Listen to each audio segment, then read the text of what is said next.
NATO and about supporting Ukraine, which everyone is well aware of.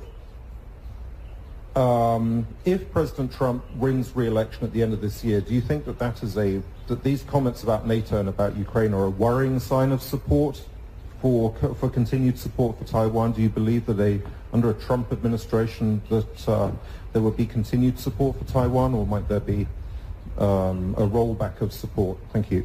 Well, I'm very confident that support for Taiwan will continue regardless of who occupies the White House, in large part because of what you're seeing here today. I actually think support for Taiwan in the United States Congress, which is supposed to be the dominant branch of our government. Article 1 is where most of the power constitutionally lies in our republic. I see growing and extremely strong support for Taiwan. And if you look at the work of our committee over the last year, the first report we released, the first major bipartisan thing we did, was a set of recommendations called 10 for Taiwan, which passed unanimously out of our committee. And then we turned about 7 out of those 10 into legislative reality via the National Defense Authorization Act. So I'm confident, regardless of how the presidential election goes, that we will maintain our support not only for Taiwan, but also a posture of internationalism and engagement. I think we all recognize that for America to succeed, we need to have allies and partners, and we need to look for ways to deepen those relationships, particularly as we look to reset simultaneously our economic relationship with China and reduce our dependency on China for critical goods. The only way that works is if we intensify simultaneously our economic and technological partnerships with places like Taiwan. And there, I think we still have a lot to do. We've passed the double taxation agreement in the House in a tax bill. It needs to pass the Senate.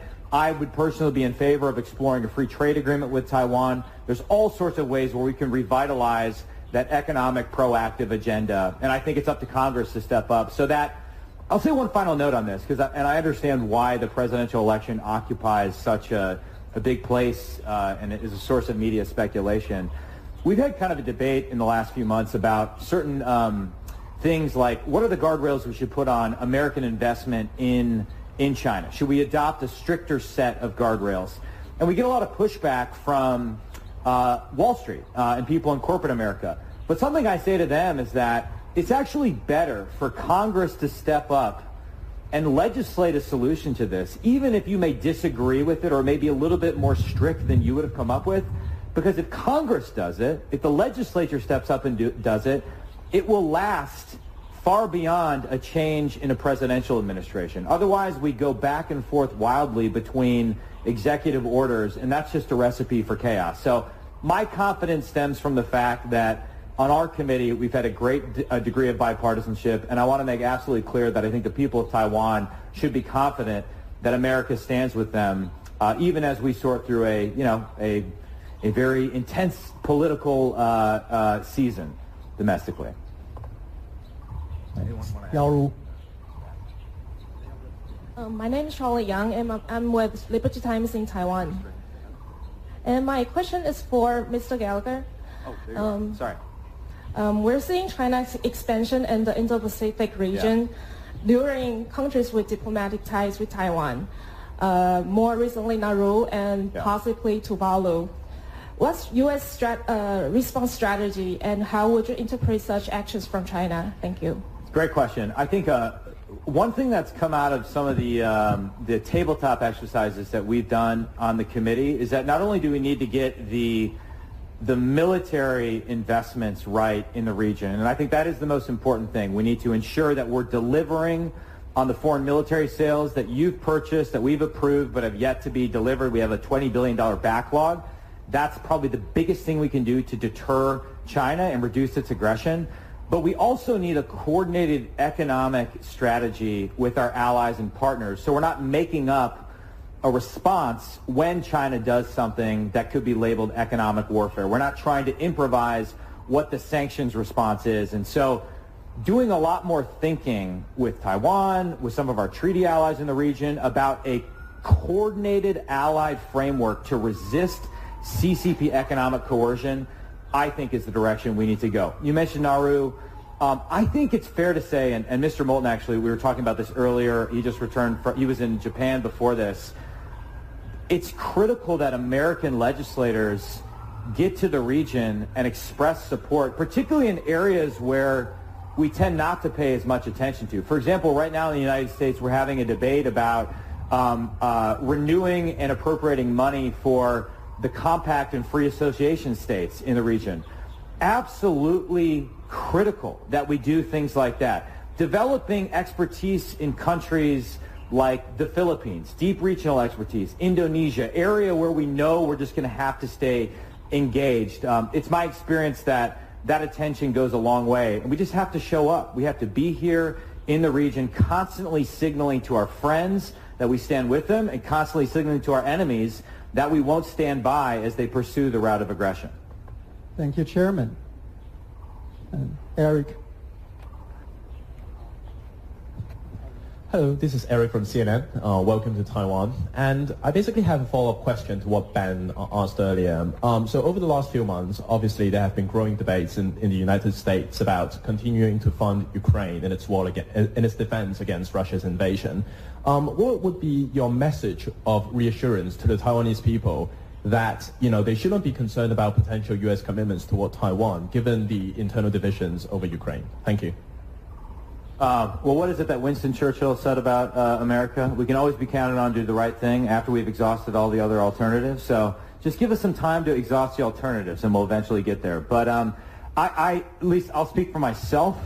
I think it's and what we've heard today is that the outcome in Ukraine matters not only for Ukraine and American credibility, but for deterrence in the Indo-Pacific, for cross-strait deterrence. And increasingly what I see is a de facto alliance between China and Russia, and to a lesser extent Iran. It's you could call it an axis of authoritarian powers that is determined to undermine, if not destroy, American global leadership and our entire alliance structure that we've painstakingly built over the last several decades. And so I think it's important that we continue to fund with lethal assistance to Ukrainians, and also use this as a moment where we can revitalize our entire defense industrial base and make a generational investment in restoring our arsenal of deterrence so that we can surge production of and stockpile critical munitions here in the Indo-Pacific before deterrence fails. And that's absolutely critical because unlike Ukraine, Taiwan, as you may have noticed, is an island, and therefore it would be harder to resupply in the event of a conflict. We need to learn the lessons of why deterrence failed in Ukraine, apply them to the Indo-Pacific so that we don't find ourselves having to fight a war. We want peace, and though deterrence is very difficult, war is much more difficult. And so an ounce of deterrence is worth a pound of war, and that's what we're dedicating ourselves to, and I'm confident we'll find a way forward. I think that one of the most interesting things that we found at our hearings that we had recently is that, for instance, Secretary Pompeo, Mike Pompeo, Republican, came out very strongly in favor of this aid for Ukraine. Why? Because he said if we don't provide this aid to Ukraine, it's going to be viewed as a sign of weakness by our adversaries, making war more likely over Taiwan. Another thing that came out in that hearing is that, I'll remember this very clearly, a witness said, you can't be tough on China and weak in your support of Ukraine. You can't. You can't be inconsistent. And so that's why I'm telling everybody in good faith on both sides of the aisle, we got to get this done now. Not tomorrow, now. The moment we go back. And it's going to take time once we pass that aid for it to actually get translated into actual equipment and material on the battlefield. And now is a time of desperation in Ukraine.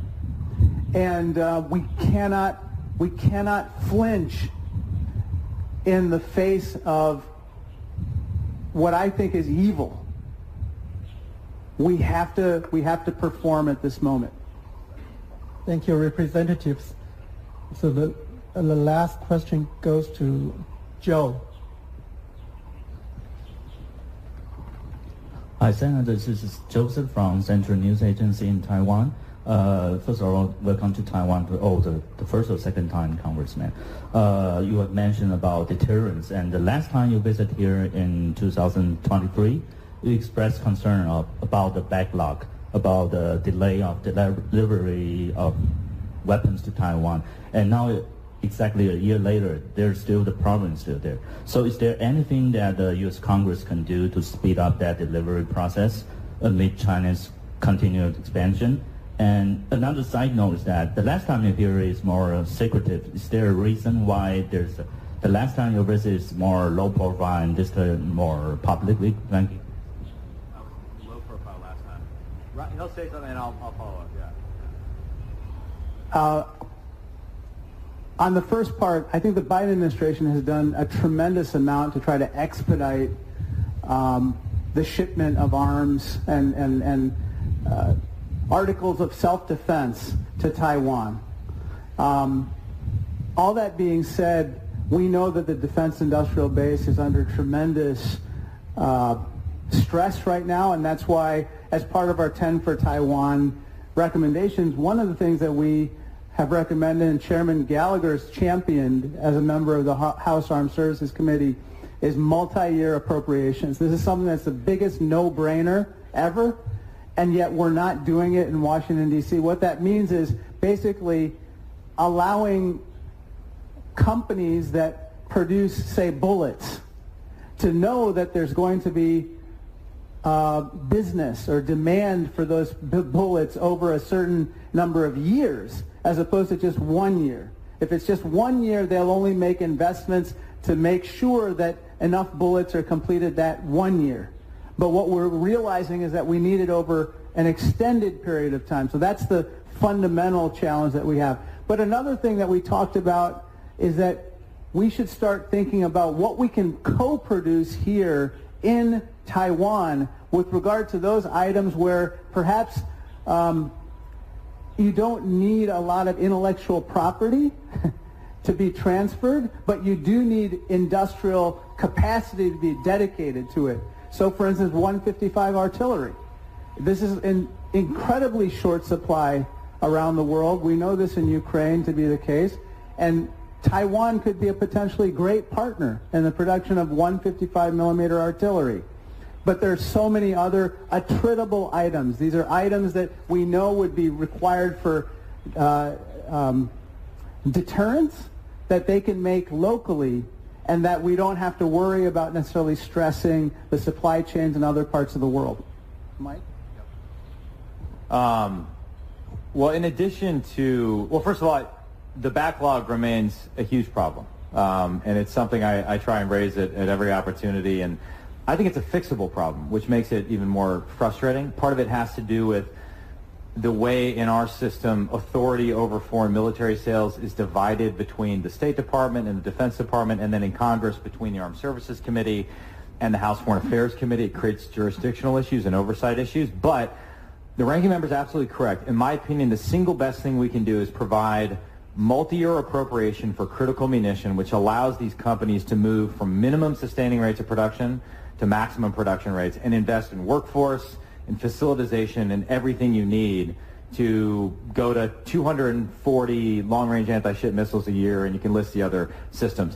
One creative option that I've encouraged the administration to pursue is taking the harpoons that we have in our inventory, which we're about to put into deep storage, about 200 of them, we're going to just kind of put them into deep freeze, reconfiguring them, and then allowing them to be delivered in an expedited fashion to Taiwan, as well as something you saw in our report, which was moving Taiwan to the front of the line for priority for the delivery of harpoons. That will require some creative diplomacy with some of our Gulf allies, but I think that's absolutely doable going forward.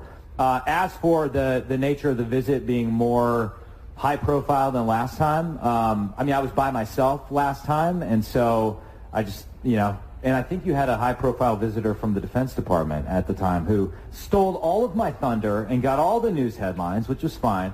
But I think this time, since we have a bipartisan delegation, and since you just had an election, we thought it was very important to publicly send a signal of unified American support for Taiwan. We felt like that would be a good signal, not only just here in Taiwan, but throughout the region. I also have to say your shoes are great. I really like those. You got to tell me where I can purchase a pair of those. Those would not be low profile, though, if I purchased those. Thank you, Representative. Before we conclude this press event, so at the request of all media friends, so I would like to invite all our distinguished guests and the minister one step forward for a group photo.